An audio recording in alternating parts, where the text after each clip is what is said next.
Ignition sequence starts.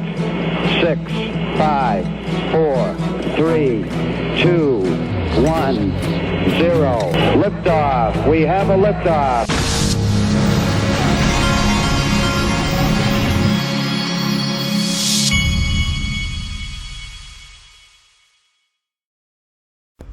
Hey everybody, this is the Digital Asset Investor, and something great, something really cool happened yesterday in my personal life, and it is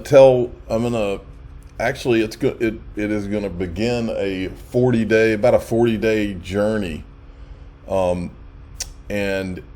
the people in my member group at daixrp.com, I'm going to let you follow along and kind of let you be involved. But those of you that have been listening to my channel, I've been on here since May 2018.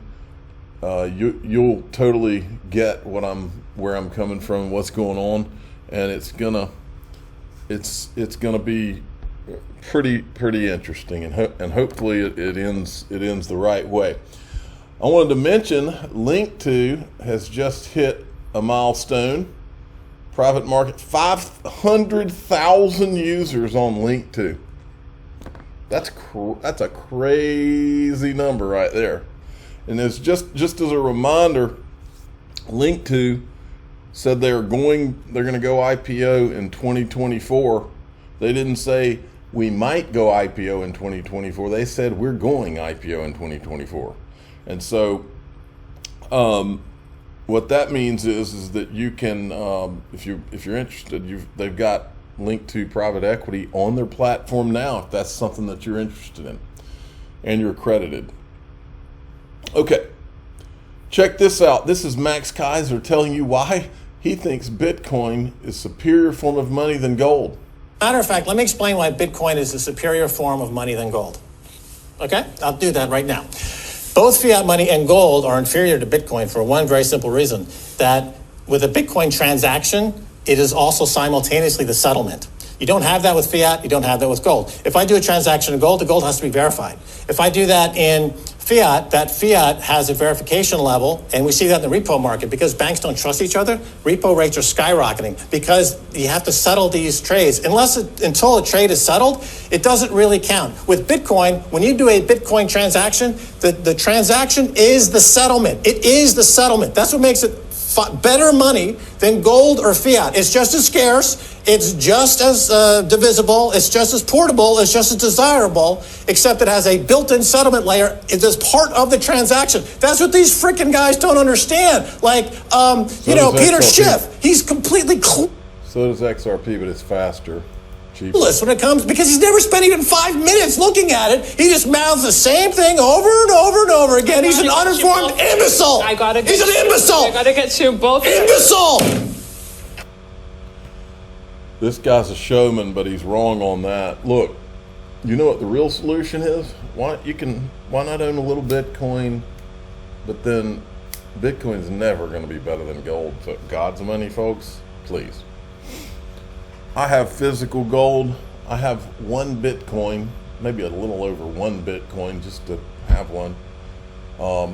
And most of that, I think that's in my iTrustCapital IRA. And then, of course, it's XRP and gold, folks. It was never Bitcoin. They want you to believe it's Bitcoin.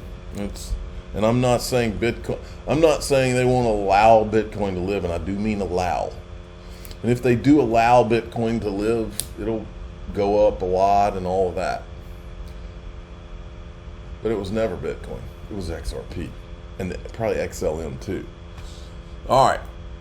Stuart Alderati, a troubling pattern emerges. Court finds SEC demonstrated hypocrisy by making inconsistent arguments to the court and not acting out of faithful allegiance to the law, SEC versus Ripple in 2022.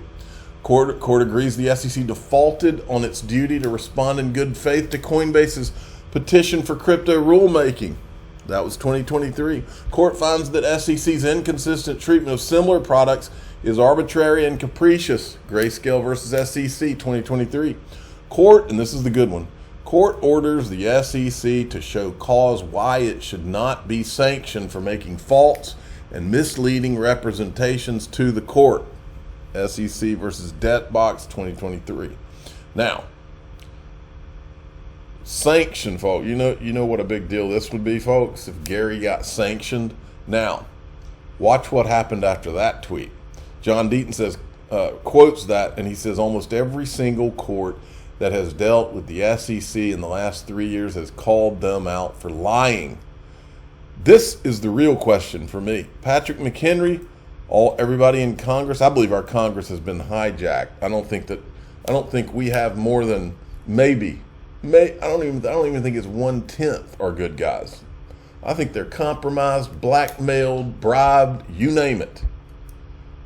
And that's the reason that there's been. Why has Patrick McHenry not done any subpoenas to Gary Gensler? Gary Gensler still hasn't given Patrick McHenry anything.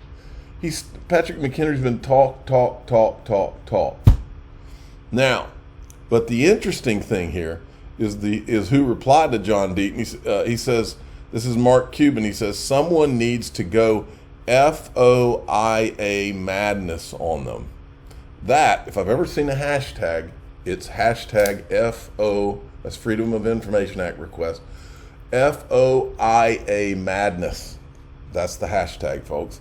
And we're going to get it since John Deaton and the XRP community are the ones that got this entire ball rolling. None of what you're seeing going on, the SEC being called out and all this, none of this happens without decentralized justice that happened from the XRP community. It doesn't. None of it.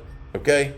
That's the fact, Jack. So, check this out. John Deaton retweets Mark Cuban, and he says, Empower had success litigating Freedom of Information Act requests, the SEC versus the SEC. It can be done. We need a public citizen coordinated strategic multi-pronged Freedom of Information Act approach, aka FOIA madness. Anyone interested in joining FOIA request committee with me, email all-johndeaton@deatonlawfirm.com. Well, why don't we just go ahead and get this ball rolling now? But I wanted to show you this one before we do. Here's another guy. The SEC intentionally lied about existential dangers from a crypto firm and made up stories in order to get a restraining order. John Deaton's like, some of us were saying this 3 years ago. That was back when everybody in crypto thought that, oh, it's just Ripple. Well, good, let them get Ripple. Cheering them along. Then they saw all of us create a freaking online riot and about all the bad things that were going on, and turned into decentralized justice, which turned into all of these people wanting to get on the same team. You're welcome. So, how about this hashtag FOIA madness? Well, it all starts here, folks. What you do is you go to FOIA.gov. Okay, they tell you everything you want to know about doing a Freedom of Information Act request. Here's a little video. To get information under the FOIA, typically you must make a FOIA request. Now, this is a written request in which you describe the information you want and the format you want it in as much detail as possible. You should be aware that the FOIA does not require agencies to do research for you, to analyze data or answer written questions, or to create records in response to your request. Finally, you should know that the FOIA requires that federal agencies release certain information automatically without the need for you to make a request. So before you send in that FOIA request, it's a good idea to look at agency websites first and see what's already available online. Okay. So then they have another video. How long will it take? Well, that depends on if Gary Gensler's in charge. The time it takes to respond to each request varies depending on the complexity of the request itself and the backlog of requests already pending at the agency. In some circumstances, the agency will be able to respond to the request within the standard time limit established by the FOIA, which is approximately 1 month. In other instances, more time may be needed before the request can be completed. When an agency requires an extension of time, it will notify you in writing and give you an opportunity to modify or limit the scope of your request. Alternative. All right, and then so here's what you can do.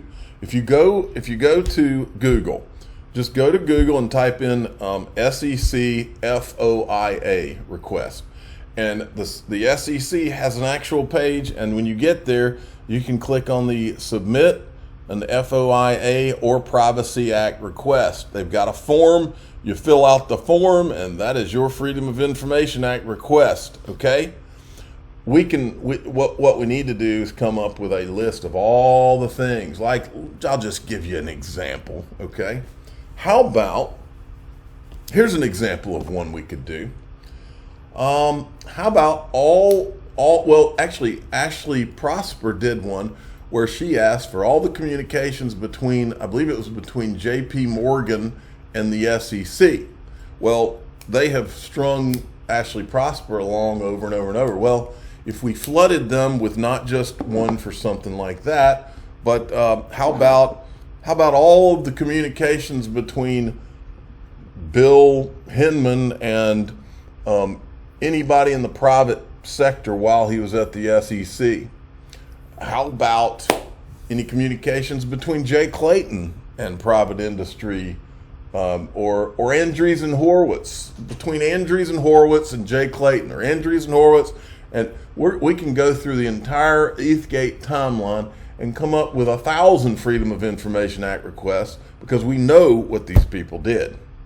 Then we can go on to another category. Actually, you know what else we could do? We could do a Freedom of Information Act request for old Gary, between Gary and, you know, that woman whose husband was president, who we don't say out here. I'll say it when I get in the member group. Her husband was president, then she ran and lost because nobody likes her.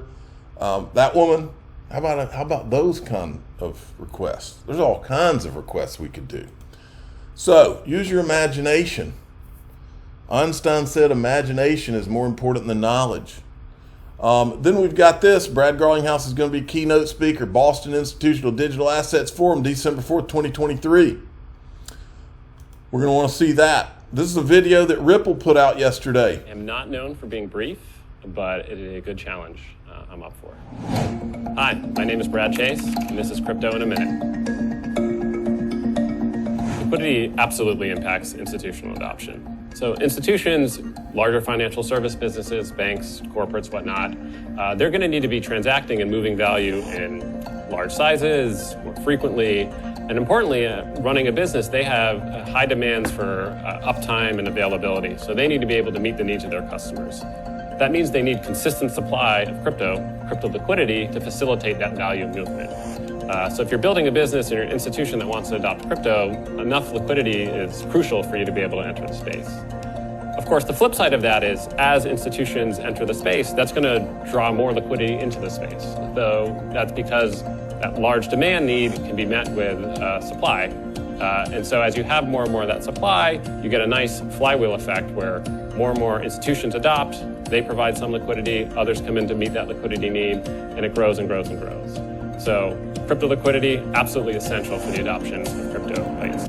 All right, he did it. Now I'm in the member group. I'm going to talk about the 40-day journey that I'm about to go on. I'm going to talk. It's really good personal news. I'm going to talk about this video. You know, this was the video of Lowell Ness. This is one of the videos that blew ETHgate wide open.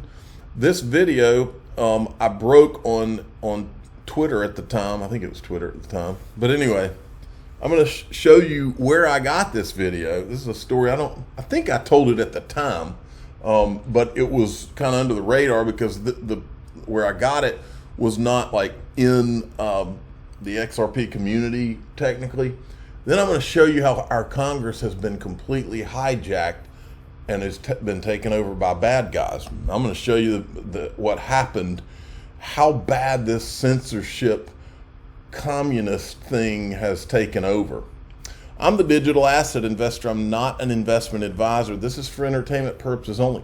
Please subscribe, hit the like button, tell your friends and family that I'm about to show you where I got this video.